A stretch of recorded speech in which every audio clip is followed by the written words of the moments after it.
We are still trying to figure out what really happened when Charlie Kirk was assassinated, and one of the questions that keeps popping up and we still don't have a concrete answer is who was the actual shooter, and most important, something that has been recurring, is where was the shooter? I know that I've made more than a couple of videos about the topic, and I know that I've made a case myself about what is my opinion on that topic, where was the shooter, and yes, it was right in front of Charlie in the rooftop, and it was just a front shot. I've said that many times, and I, of course, know that you sent me this video from outside the Overton from Debunking, a Marine with sniper experience, that he made a case, and I made a reaction to his video that I noticed that so many of you supported my view, and so many of you as well were discussing or maybe not happy that I did not confirm Zev's point of view.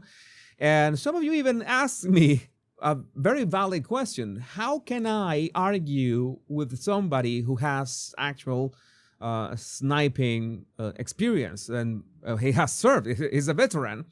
Well, actually, I cannot. But even if I don't have that experience with the sniping, I do have experience with criminal investigation, and I know what blood spatters look like, and I know what exit wounds look like. So maybe what we are trying to do here, essentially, is to try to reach to the truth from different angles. And we try to help each other with this. And that's why I was very careful to say that, okay, I'm not trying to criticize him in any way. In fact, I encouraged you to watch the video in case you hadn't watched it. But then I stumbled upon Paramount Tactical, and they made this video called Charlie Kirk Was the Real Threat Behind Him. Is this video here? This is a thumbnail. The channel is Paramount Tactical. And Gary, that's the name of the host, he made a good case that, well, actually supported my theory that what we see in the video, in the gruesome video of Charlie being shot, is an entry wound.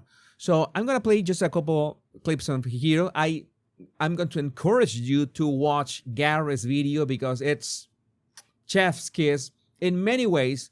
He also makes sure to be really clear that he doesn't want to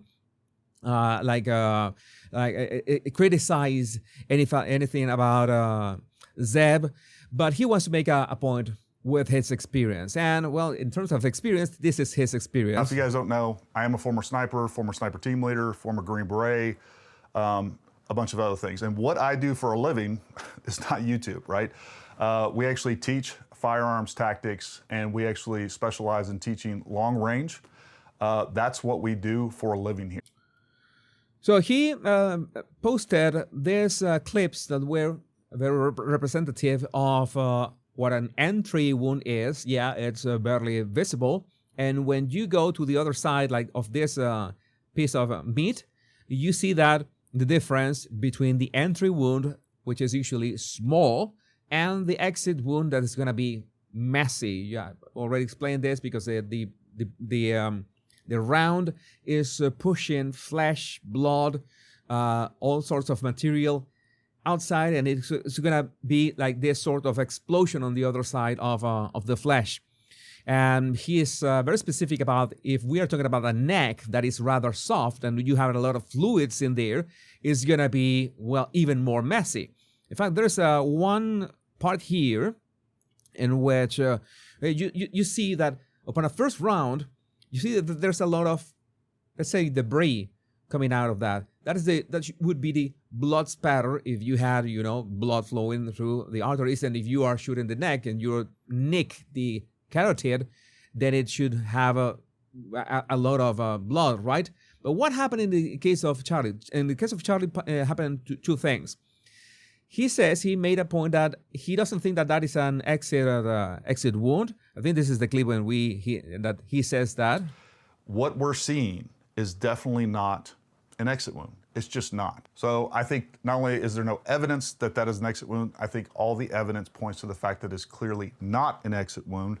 But you guys tell me what you think down in the comments below. Again, he makes a very good explanation, much better than I can do, because I can do that from the blood spatter and exit wounds. He can do it from the sniper side of things. But basically it's that. So why did Charlie's wound look so horrible?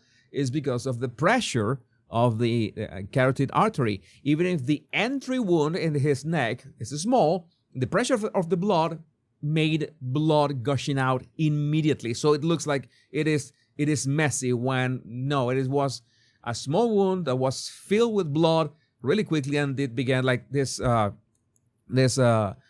blood gushing everywhere. He also makes a point about, well, if this was, let's say that Zev from outside the Overton was right, and this is an exit wound, then where is the entry wound? The entry wound should be here, and, well, Gary makes a case about that as well. But I do want us to take a look at, this is the moment, this is the first frame that we see where Charlie is hit. And this is some of the best footage I can find, but what we clearly don't see, we do see his ear canal. And there is enough definition here to where if we saw an entrance wound or some sort of deformation, we would see it here. And we don't see that.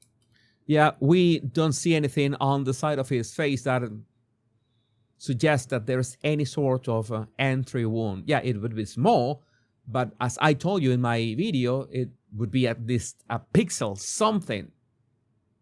And there's nothing in there. So there's another clip from Gary's video that I want to show you. Is this one?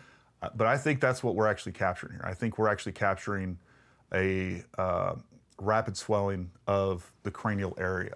This goes back to more physical evidence that I think supports my original theory, where we have a round traveling upward and the hydrostatic shock wave is actually causing rapid expansion of both tissue and possibly even the skull. Gary has the same question that I have. We don't know where the bullet went after hitting Charlie on the neck. Where's the round? According to Gary thinks that the round somehow most likely hit a bone and then just went up inside his head, causing this swelling that he saw on the video. I didn't see that swelling, to be honest, but that would make sense because, well, everything in our head is really packed. There's no space for anything. So a bullet going up would cause some kind of swelling. I don't know if a camera would have captured that. But again, we are all trying to get to the truth from all angles because we don't know what the ballistics forensics says. That is the problem. We don't know where the bullet ended, if it exited Charlie's body, if it remained in Charlie's body, in which part, what was the trajectory.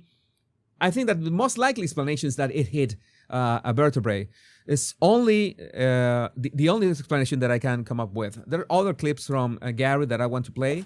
Keeping it specific to what was said in that video, if there was an entrance wound on the right side, we would see it. And we just don't see anything like it. Yeah, it's emphasizing that, as Zev from outside the Overton said, if there was an entry wound this side of the head, we don't see it. So that it's even more difficult to sustain that theory. But I just don't see it being plausible that there's no exit wound if it is a straight through the neck shot.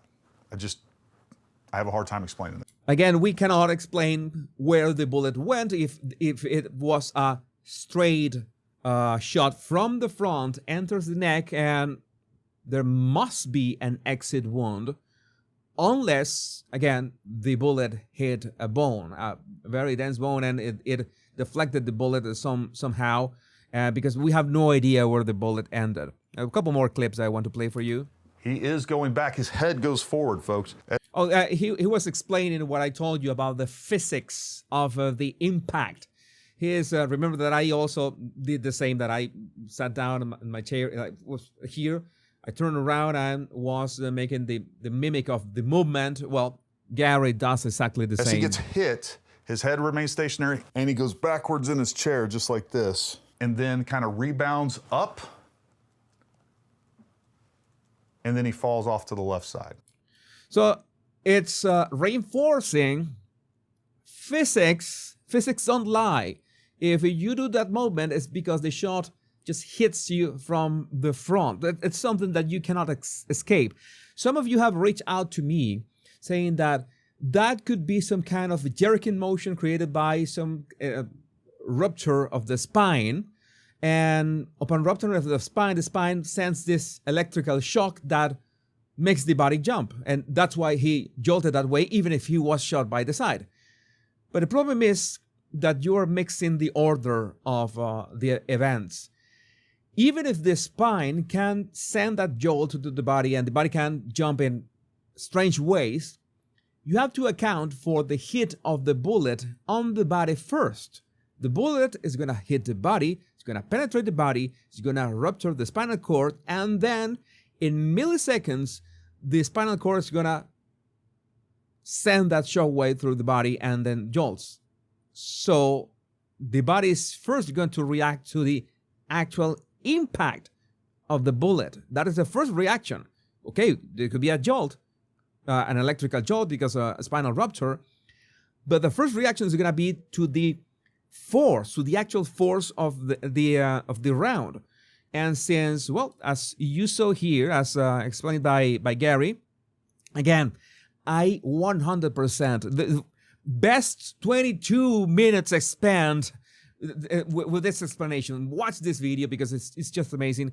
He explains this. Yeah, it has to come from the front. He also has a couple more explanations. I'm going to play something very quickly. Now, I know some of you are going to say, because I've already heard it, that was a distraction. They were able to sync those shots up perfectly, time them perfectly so that one covered the other and that the real shooter can get away. There's a couple of reasons that doesn't make sense. Number one, timing shots is difficult. The other thing is they're so sophisticated that they can time the shots and actually hit the target, but they chose a completely different trajectory than where the bullet comes from. Well, he actually keeps explaining this part and, well, making a case as it is way too complicated. You're overcomplicating things, and it simply doesn't make sense. He makes a good point about this, and he also makes a very much better than I did, as the bullet that was frozen, quote unquote, in one of the frames of the video that we were talking about from outside the Overton, how is it simply not possible for a phone camera to freeze a bullet mid-air. He did a very compelling case on that video. So again, this is again not to dunk on Zev. That is the last thing that I want to do with somebody who served his country, somebody who has experience. We are all trying to figure this out from our own experiences, and maybe Gary, his point is much more aligned with what I think from my experience. But again, I just wanted to show you another angle to this. And most important, go watch, if you haven't watched Zeb's video, go watch Zeb's video, subscribe to his channel as well. As Gary himself said, I don't know much about his channel, but maybe you can check it out.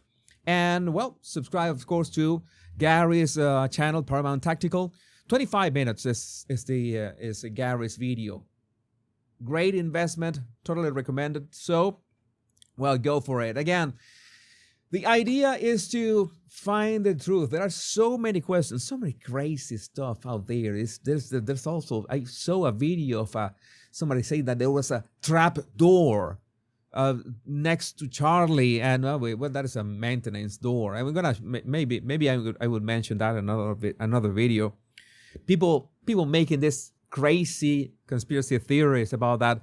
So, well, again, I thank you for sending me all this material, and let me know what you think about this in the comments. My name is Jesus Enrique Rosas. I'm the Battle Language Guy. Much love and bliss.